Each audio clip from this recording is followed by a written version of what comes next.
E aí, então, vou apresentar para vocês é, a lógica da utilização de clusters dentro de sistemas distribuídos. Então, um servidor, quando ele utiliza esse modelo de clusterização, ele acaba se caracterizando que o servidor ele acaba servindo como nó mestre.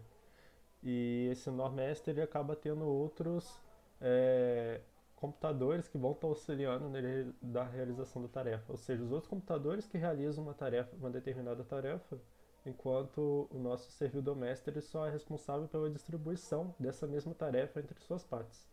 Então o cliente faz uma requisição para o servidor e o servidor, por sua vez, divide a tarefa em várias partes e envia para cada computador, cada nó que está integrado na minha rede para estar podendo realizar essa tarefa.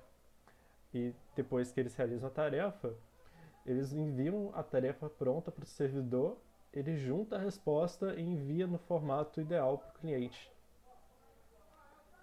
Então, a gente usa uma lógica de utilizar clusterização para fazer cálculos de números primos. Então, a gente determina, no nosso exemplo, a gente determina um range de números que será feita a verificação e, por sua vez, o servidor vai distribuir todos esses números para os meus computadores, meus outros nós, né, que a gente nomeou de trabalhadores, que eles por sua vez vão pegar quais são os números primos e vão retornar para o meu nó mestre, um array com todos os números primos encontrados.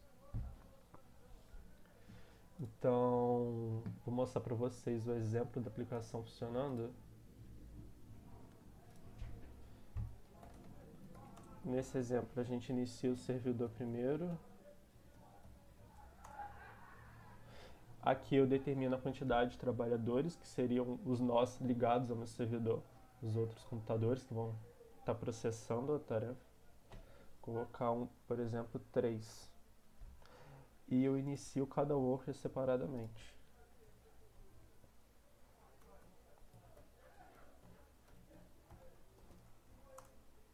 Aí eu conectei o primeiro e fica no aguardo da tarefa do servidor.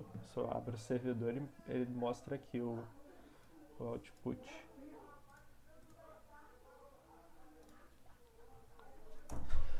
Eu conecto o segundo e conecto o terceiro. Volto no servidor, ele mostra que todos já foram conectados, mostra o endereço de cada computador, cada trabalhador que se conectou no servidor. E ele coloca que já está pronto para realizar a tarefa. Então agora eu vou iniciar um cliente, fazer a requisição de um, para fazer a requisição para o servidor, né?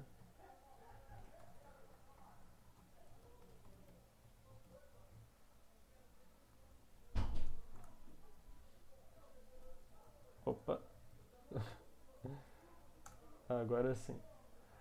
Aí o nosso cliente, ele pega uma resposta do servidor, digita a quantidade de números primos para fazer a verificação, né? Então eu vou digitar, não sei, 100 números. Eu vou digitar 100, né? Que vai fazer a verificação de números primos de 1 até 100. Aí aqui eu determino se eu realmente quero fazer isso ou não. Eu fiz essa lógica, caso eu digite o número errado, eu posso digitar não e abortar a tarefa e depois iniciar novamente, né? E aqui eu consegui todos os números primos, de 1 até 100. Começa a partir do 2, né? Porque o não é primo. E vai. Tem 7, 11, 13. Pegou todos os números primos de fato até 100. Aí a resposta aqui da parte do servidor. Ele mostra a entrada do cliente solicitante.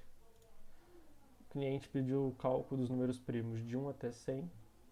E aqui é a lista completa de todos os números enviados. Que o servidor pegou, né? A lista de números que o servidor separou para estar enviando para cada worker. Então ele passou todos os números para cada worker e eles, por sua vez, entregaram essa resposta. Se eu visitar um worker, tipo o primeiro trabalhador, você vai ver que ele pegou 34 números, ou seja, o servidor dividiu em 3 partes todos aqueles números de 1 a 100 e o primeiro verificou 34 e ele achou esses números aqui o segundo verificou 33 números, que ele achou esses números primos aqui, e o terceiro verificou mais 33 números, que ele, por sua vez, achou todos esses números primos. E por fim, eles deram essa resposta. O servidor ele pega a resposta de cada número, junta e retorna para o cliente final. E a lógica que a gente usou, o Python ele é muito poderoso para estar fazendo isso, por causa que ele já tem algumas bibliotecas que facilitam muito essa questão de conexão. Primeiro a gente define um socket e depois faz a conexão. E aqui é parte do cliente do servidor. Então o cliente ele fica escutando nessa porta, que é a porta 5001. O host que eu estou usando é o localhost, por causa que eu quero fazer o teste somente na minha máquina mesmo. Então o cliente, como ele fica escutando nessa porta, ele consegue pegar a mensagem enviada do servidor, que aqui é o socket com essa função para receber. E aqui é só uns prints, aqui eu defino o output e envio esse output para o servidor. Então eu mando o send para eu poder enviar essa mensagem que está sendo passada nessa porta. O servidor, por sua vez, vai receber essa mensagem, que vem na parte do cliente. Cadê? Renda ao cliente. Que aqui, ó, ele fica escutando, né? Aqui ele envia aquela pergunta que ele fez para o cliente, a primeira pergunta. Ele envia essa pergunta aqui. E a quantidade é o que ele recebe do cliente. Ele guarda como valor inteiro. E o código segue por essa lógica. De envia uma resposta naquela porta e recebo na parte do cliente com o servidor. Já na parte do worker, eu faço a conexão na porta 5002. E o servidor, ele também tem uma conexão na porta 5002. Então eu faço dois caminhos diferentes, né? Um para o cliente, onde o cliente vai escutar as mensagens que estão trafegando na porta 5001, e os trabalhadores vão escutar as mensagens que estão trafegando na porta 5002, parte do servidor, para que não haja nenhum conflito ou algo do tipo.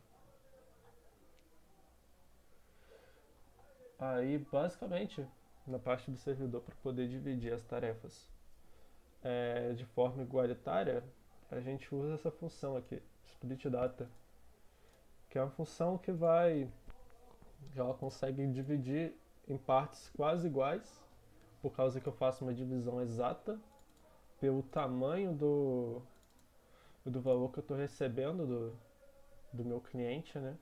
O range que o cliente digitou.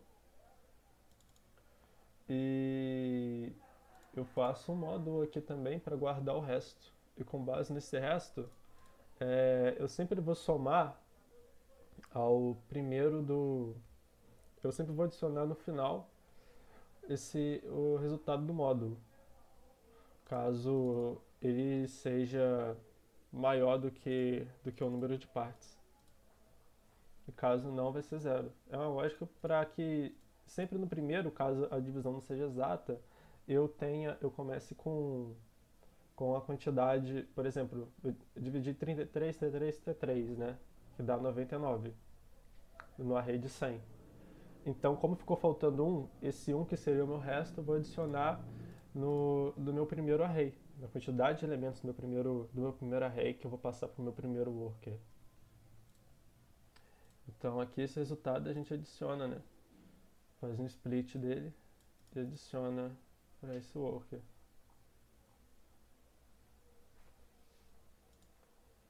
E a parte do worker é isso. Aqui ele faz a verificação se o número é primo ou não. E é basicamente aquela mesma lógica de ficar escutando e enviando a resposta. A gente define um socket, faz a conexão. E aqui tem os inputs e outputs definidos para o worker. E essa lógica a gente utilizou no código para estar conseguindo fazer essa comunicação, né? Tentando simular um servidor que funciona a partir de cluster.